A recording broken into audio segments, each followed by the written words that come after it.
Hi friend, welcome back. Uh, After a long time, so maybe today I'm just going to display going to help you out to understand how you can create data file or the table from a local file. Okay, so how we can create data in the SAP HANA SAP HANA DW on cloud. Okay, so let's get started. So we have these things. So as I've discussed, if you go to a space management first, so once you go to a space management, in space management you have able to see your own spaces. So as you remember, I have created the space called space Y. So clicking on the space Y and after clicking on the space Y, it will be created. It will be show you the different spaces. Now in these spaces you can create a local connection. You can create a plus and it will ask you for a local connection. So you can create SAP local connections, or you can create different connections. Okay, so is SAP analytical dashboard. So in anyway you can do this connection, and using this connection you can consume the data. Okay, but currently I do not have data. Currently I do not have data here. Data so just a second. So currently in the trial version we don't have the opportunity to create a data. So we'll be using the data from the local files. Okay, so local file, to create data from local file we need to go to the data builders. So if you can go to these things, there is a option called data builder. Data builder is an option where you can create the data files, tables from the local data files. So I'm just going to select the data builder option first. So we remember the steps. First you need to create a space. I've created the space X. Then I'm going to create the data builder files. Okay, so now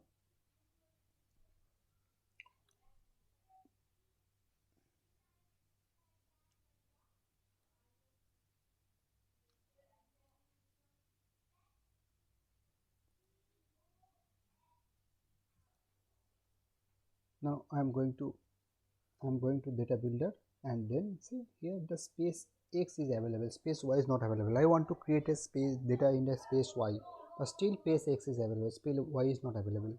Do you know why? Because though I am the admin, but I didn't assign myself in the space of Y. That's why it is not available over here.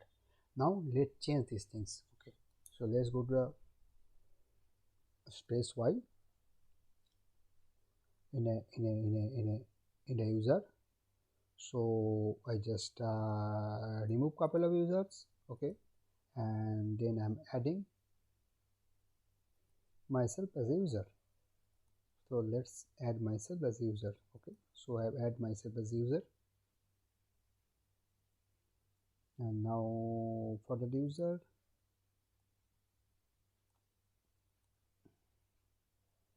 I've done 30 days trial in these things. Okay, so and also this user is done, all of information on, enable access, cancel. Okay, and then create table dimension, audit logs, table dimension. You can see that is there.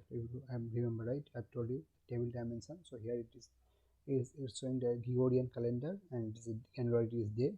You can change these things. You can create a new calendar, everything. So just let me show you how to create a new calendar. So you can click on that, so it will be creating a new calendar over here. Okay, see, yeah, new calendar is created. Okay, now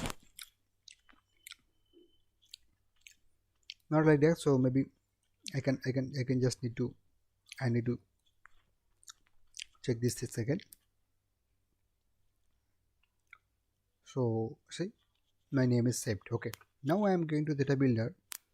Now it should show me the spaces. Okay, so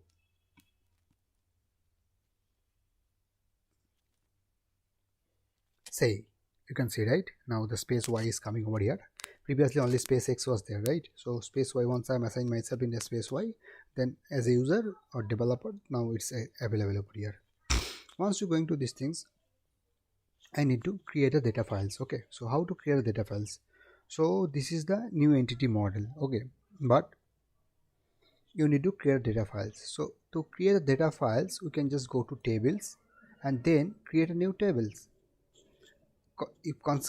Currently you can see, once you go to the tables, you can see there is a couple of time and dimensional tables are already available. As you know, if you are familiar with SAP, the time and dimensional tables are the SAP basic tables which generally used to available for the SAPs. So the same way in data warehousing on cloud, the time dimension table are already available. Okay, so there is nothing to do.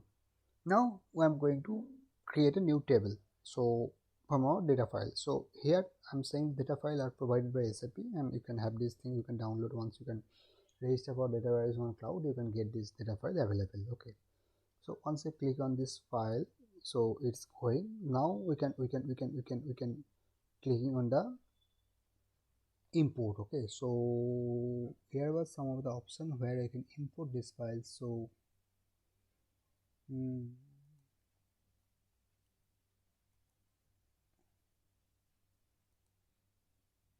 just give me a minute.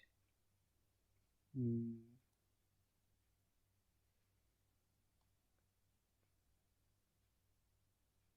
Yeah, see, there is a file called import. Okay, so import CSV files is there something like that where you can do that. So import CSV files, if you click on that, it will give you opportunity to import a CSV file for a data creating data.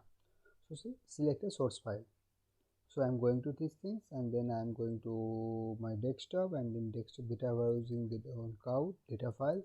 I have the first, I'll take the sales order item, sales order files. So I'm selecting the sales order files, and then it is auto detected, and number two is a space tabs in auto detected. So if you have space, you have a dot, you have a comma, semicolon, something like that. If you have some other delimiter, that also you can give. So what is the what are the delimiter that can be customized? You can provide a customized delimiter as well. Maybe sometimes one of the delimiter exporting the file, you might not be a CSV file, you might use something different file, so that comes some different delimiter that also can be used over here. Okay, so now it's auto detect. Now click on upload. See, it is going to upload the file. Okay, so once it is upload the file, so it will be just create a table in the backend. See, this table is created in a backend. Okay, and this is the overview of the tables. You can see, right, what all the field is there and blah blah blah. Okay, and if you click on details, it will showing over here, and if you click on the details, it will be again clicking on the details, it will move it away. Okay, now it having a 17 columns and 34 rows. Okay, you can see that 17 columns and 34 rows. Okay, transformation log. Okay, no worries. Okay, fine. Now this is the transformation struggle bar. This is things. Okay, and now you need to save these things, you need to deploy these things table in there. So there is an option called deploy. Once you click on this deploy, it start deploying. So it's asking you the business name, which is sales order, and the technical name is also sales order. I am clicking on the deploy. So now it is start deploying the stuff in the system in the space what you have created. Okay, so let's wait for a couple of minutes to get it deployed. See, deployment is done. Now on more table, sales order is available over here. You can see, right, the sales order is already deployed in 8:44 p.m. It's deployed and it is created. Consider it. The same way we can create the other tables as well. Okay, so I hope you got the concept. So let's try on that one. Thank you.